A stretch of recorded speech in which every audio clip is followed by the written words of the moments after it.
요한일서 말씀을 계속해서 같이 듣고 나누고 있습니다. 이 말씀 들으면서 계속 같은 이야기를 반복하고 있는데요.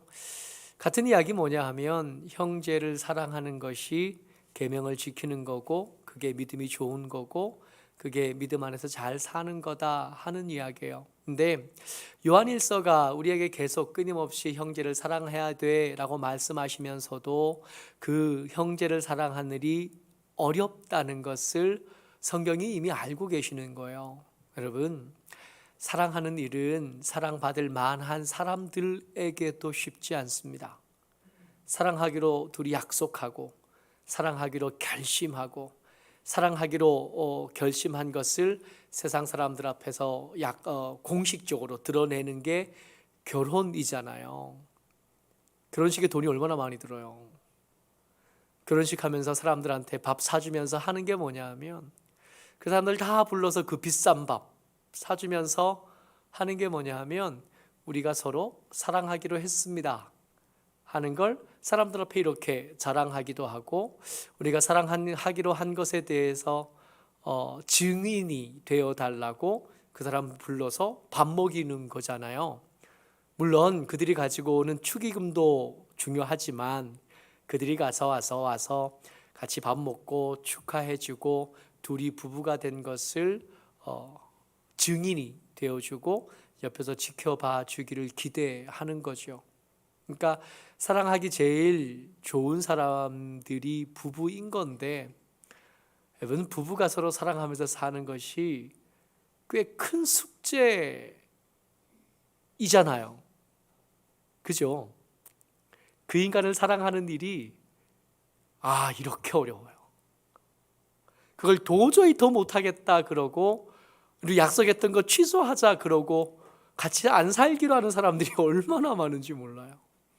그 큰 돈 들여서, 그 큰 돈과 시간과 정성을 들여서 한 결혼을 이제 더 이상 못하겠다, 그 결혼 생활을 더 못하겠다 하는 사람들 많은 거 보면 사랑하는 일이 어렵긴 어려운 겁니다. 근데 사랑하려고 하기로 결정한 사람도 그렇게 어려운데, 교회 안에서 하나 된 사람들은 그런 결정 없이 어쩌다가 만나게 된 사람들인 거예요. 그잖아요. 교회 왔더니 그 사람이 있었어. 그 사람이 있을 줄 알았으면 딴 교회 갈 걸 싶을 때가 수월찬이 만나는 거죠. 야, 내가 교회를 잘못 왔나 봐. 이렇게 나하고 안 맞고, 이렇게 나하고 색깔이 틀리고, 이렇게 나하고 참 안 어울리는, 어떻게 하면 좋지? 그런 고민하는 사람들 정말 많거든요. 사랑하기로 결정하고 만난 사람들끼리도 힘든 사랑을 그 사람이 우리 사람이 맞는지 분별까지 해가면서 해야 되는 게 요한 1서에서 여러분들과 제게 요구하시는 형제 사랑입니다. 우리의 감정 우리 마음대로 안 되는데, 우리의 감정을 누르고 억지로라도 해야 되는 게 형제 사랑인 거예요.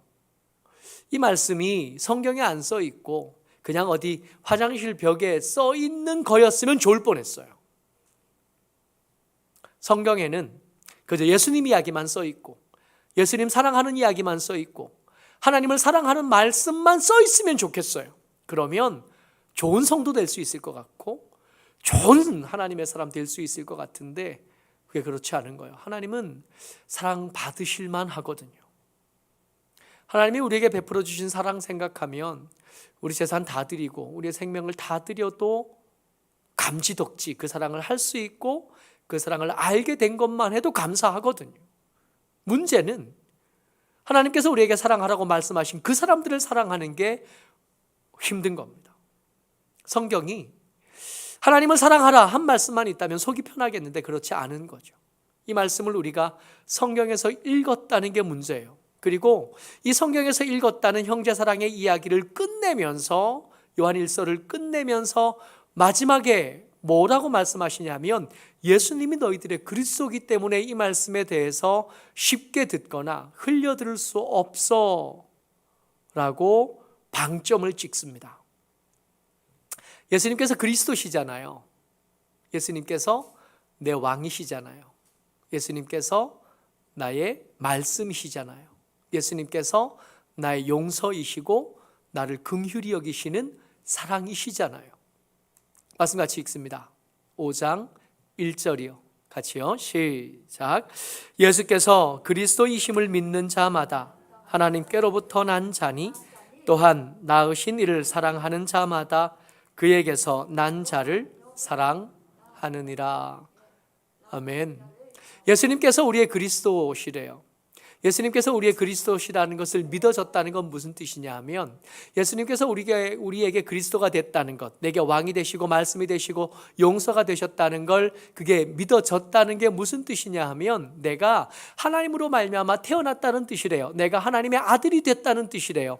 하나님의 아들이 되고 보니까 나보다 먼저 태어난 형제들이 있었고 그 형제들을 사랑할 의무가 우리에게 주어졌다는 겁니다. 그러니까 이것들 중에 앞에 것만 떼서 예수님께서 내게 그리스도가 되셨습니다까지만 써 있었으면 참 좋을 뻔했는데, 그게 거기서 끝나지 않고 내가 예수를 그리스도로 믿었다는 것 때문에 나는 하나님으로부터 난 자가 됐고, 그렇게 태어나고 이렇게 주변을 둘러보니까 나보다 먼저 난 사람들이 옆에 있었던 거죠. 나하고 성격이 참 안 맞는 그 사람 말이에요. 나하고 성격이 참 안 맞고 취향도 참 다르고 좋아하는 것도 그렇게 다른. 오늘 아침에 우리 온유하고 둘이 수영 갔어요. 아침에 수영 갔다가 이제 수영하고 돌아오는데 어쩌다가 그런 얘기 나왔어요. 하희하고 온유하고 우리 하연이가 너무 다른 거예요.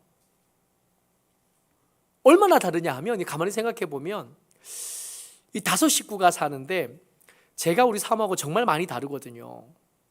그러니까 제가 이렇게, 저는 이렇게 돈 세면 이렇게 세다가 100장 세다가 101장도 되고 컨디션 나쁘면 97장도 되고 그러거든요. 근데 우리 사모는 이 숫자에 대해서는 되게 예민해요.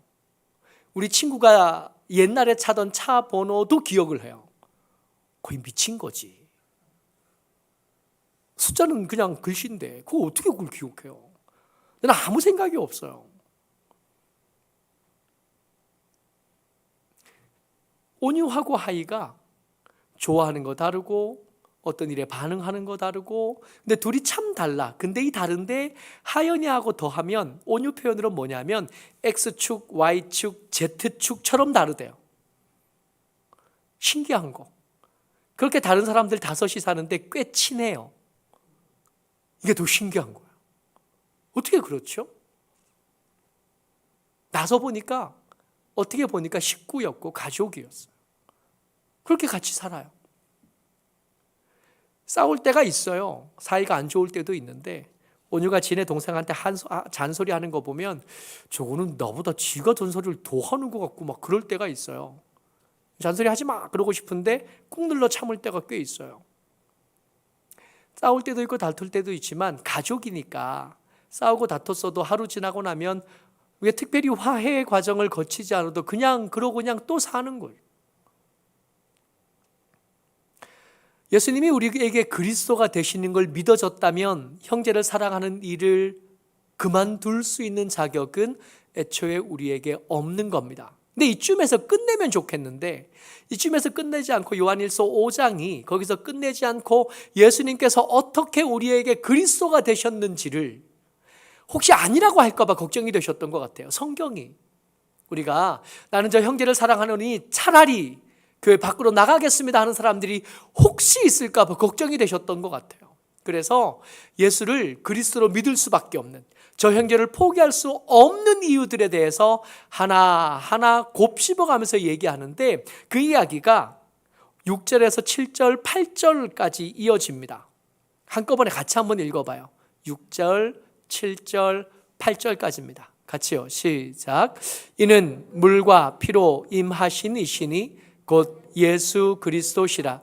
물로만 아니요 물과 피로 임하셨고 증언하는 이는 성령이시니 성령은 진리니라. 증언하는 이가 셋이니 성령과 물과 피라. 또한 이 셋은 하나이니라. 여러분이가 복음서를 읽으면서 계속 읽어왔던 것들을 이 요한일서 5장이 요약합니다. 특히 이 부분이 요약하는데 3가지를 설명해요. 예수가 우리에게 그리스도가 되시기 위해서 치르신 희생들, 치르신 대가들을 3가지로 설명하고 그것을 증명하는데, 그 첫 번째가 뭐냐 하면 물이에요. 물. 이 물 뭐냐 하면 예수님께서 그 공생애를 시작하실 때 받으신 세례를 상징합니다. 이 세례 장면을 여러분 떠올리면 이게 정말 역사적으로 굉장히 중요한 장면이었는데, 왜 중요하다 그러냐면 그 예수님이 세례 받으신 그 순간에 삼위일체 하나님께서 그 같은 장소에 동시에 등장하신 장면, 굉장히 드문 장면이 거기 있기 때문이에요. 하늘에서 소리가 들렸어요. 그리고 물 위에 세례 받으신 예수님이 계셨고, 그 사이에 성령이 비둘기처럼, 비둘기가 아니라 비둘기 모양을 갖추신 성령께서 이렇게 내려오고 계셨던 거예요. 하늘에서 소리가 났죠. 이는 내 사랑하는 아들이요 내 기뻐하는 자라, 한 말씀이 거기서 하늘에서 울려났어요. 누구든 그 소리를 듣는다면 지금 우리 앞에 서 계신 이 예수님, 방금 세례받고 물 밖에 나온 이 예수님이 그저 그냥 우리 중에 어떤 사람, 우리 중에 좀 더 인격이 고매하고 좀 더 많이 배우고 좀 더 능력을 갖춘 어떤 사람 중에 하나라고는 차마 말 못하는 거죠. 누구시냐 하면 하나님의 아들이시라는 겁니다. 하나님의 아들이 왜 거기 계셔요? 하나님의 아들이 왜 거기 계시죠? 하나님의 보좌 우편에 계셔야 될 하나님께서 보좌 우편에 계시지 않고 왜 거기 계시냐고요? 우리의 그리스도가 되시기 위해서, 우리의 왕 되시고 싶고, 우리의 말씀이 되고 싶고, 우리의 긍휼과 용서가 되시고 싶어서 거기 온 거예요. 기꺼이 하나님께서 우리를 향한 사랑과 구원의 이유를 가지고 당신의 아들을 거기 내준 거죠. 여러분, 우리는 헌금을 조금만 하려고 해도 그렇게 힘들고 어렵습니다. 우리는 시간을 좀 내는 것도 참 어렵고 힘들어요. 우리는 우리 삶에서 작은 부분만 떼어서 하나님 앞에 드리려고 해도 참 생각이 많고 고민이 많고 기도를 많이 한 다음에야 도무지 더 견딜 수 없을 만큼 되어서야 그만큼 하거든요.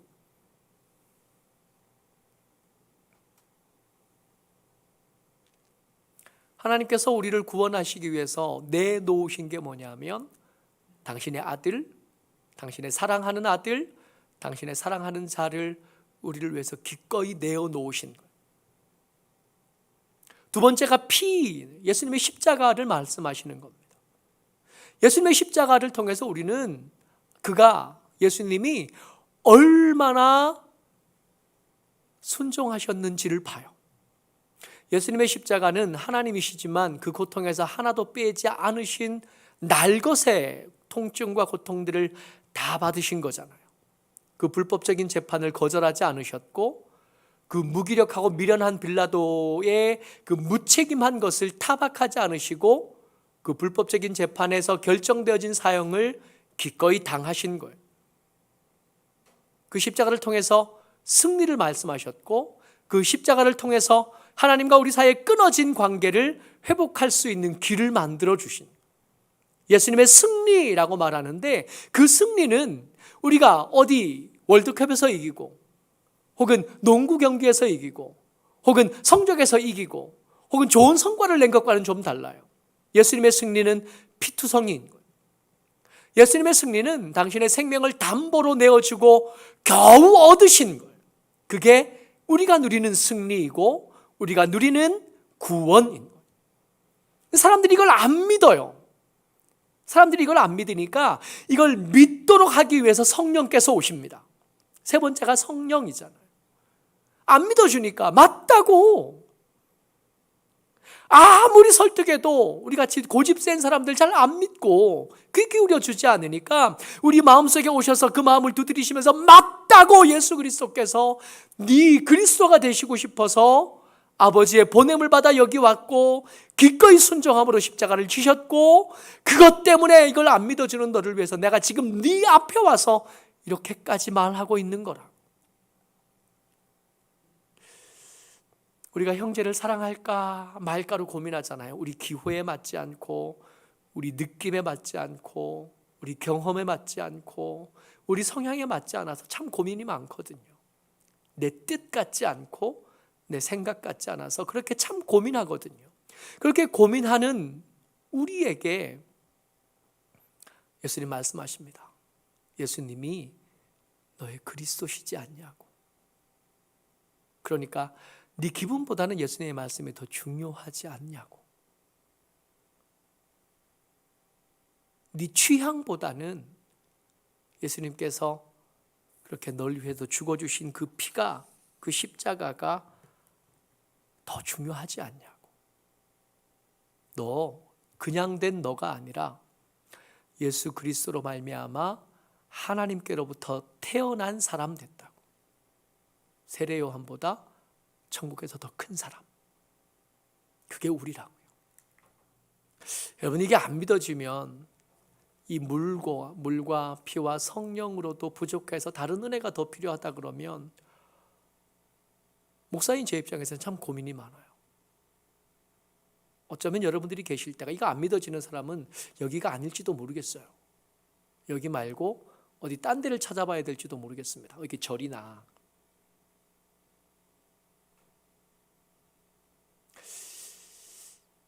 적어도 아직은 아닐지도 모르겠어요. 물과 피, 성령 말고 다른 은혜가 또 필요하다고 말하는 사람들이 혹시 우리 가운데 있다면 고민이 참 깊어져요. 그게 아니라면 말입니다. 내가 예수를 그리스도로 믿고 아멘 했다면 이제는 우리는 하나님으로부터 태어난 사람이 된 겁니다. 아니라고 말한다고 해서 아니라고 되는 거 아니에요. 어느 날 아버지하고 싸웠다고 해서 나 아버지 아들 안 해! 그런다고 해서 그 호적이 파지는 거 아니잖아요. 이제 가는 거죠. 사는 거죠. 하나님의 아들로 살기 시작하는 겁니다. 3절 말씀이요. 같이요. 시작. 하나님을 사랑하는 것은 이것이니 우리가 그의 계명을 지키는 것이라. 그의 계명들은 무거운 것이 아니로다.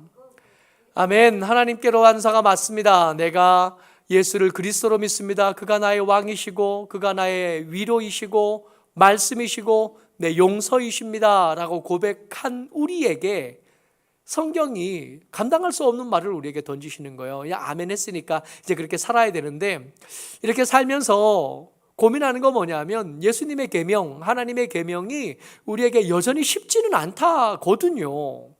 우리 고민하잖아요. 계속 형제를 사랑하는 게 어려워서 고민하는 거거든요. 사랑이 잘 안 돼서, 그 인간 사랑하는 게 진짜 힘들어서 우리 고민하는 거거든요.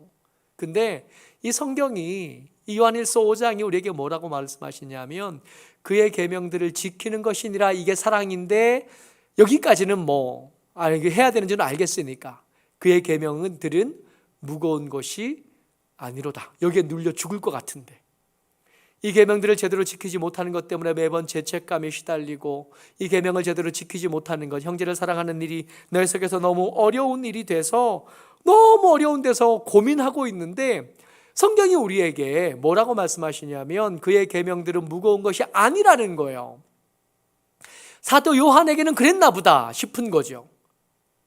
사도 요한 정도 되면, 그 정도 믿음의 연륜이 되고 그 정도 믿음의 수준이 되면 계명을 지키는 것도 쉬운 일이 되는 건가 보다. 새벽기도 차량 운행을 할 때 가끔씩 새벽기도를 빠질 때가 있잖아요.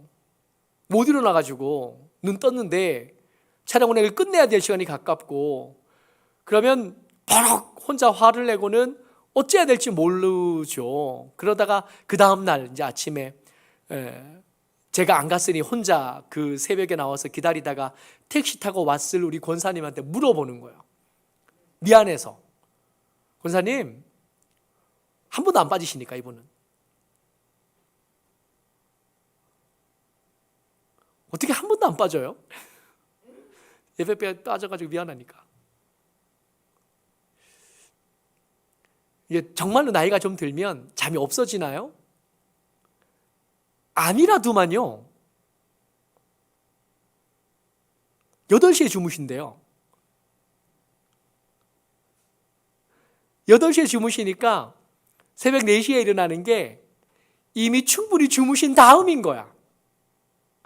어떨 때는 그 시간보다 너무 일찍 일어나가셔가지고 일어나지도 못하고 누워서 한 1시간쯤 누웠다가도 나오신대요.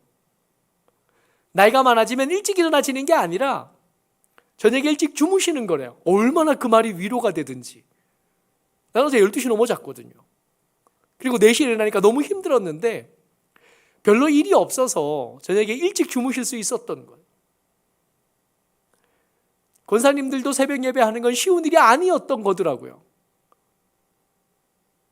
저만 그런 게 아니라. 그러니까 나이가 더 든다고 해서 계명이 가벼워지거나 하는 건 아니래요. 그럼 이 말 뭘 말일까요? 어떻게 계명이 가벼워지죠? 다시 처음으로 갑니다. 오늘 설교의 제목이 뭐냐면 계명이 가벼워지는 마법이에요.